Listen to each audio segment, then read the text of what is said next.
2-3 বছরের শিশু ওরা মারা গেছে যারা কি ওখানে উপস্থিত ছিল। ক্যাম্পাসে এখন পর্যন্ত অনেক লোক আটকা আছে ভিতরে।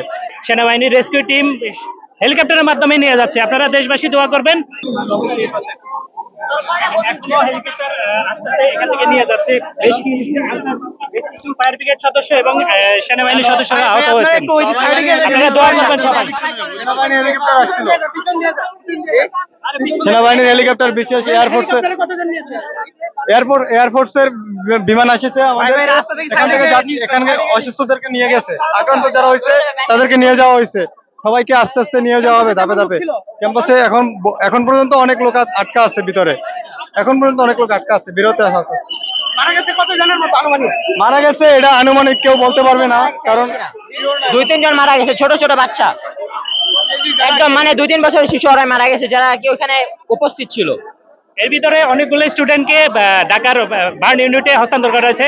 সেনাবাহিনীর রেস্কিউ টিম হেলিকপ্টারের মাধ্যমে নিয়ে যাচ্ছে, আপনারা দেশবাসী দোয়া করবেন যাতে কমল মৌলিক শিক্ষার্থী যারা আহত হয়েছে তারা যাতে দ্রুত সুস্থ হয়ে যায়।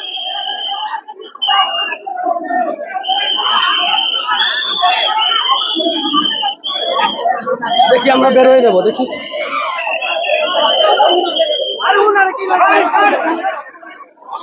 বাচ্চা আছে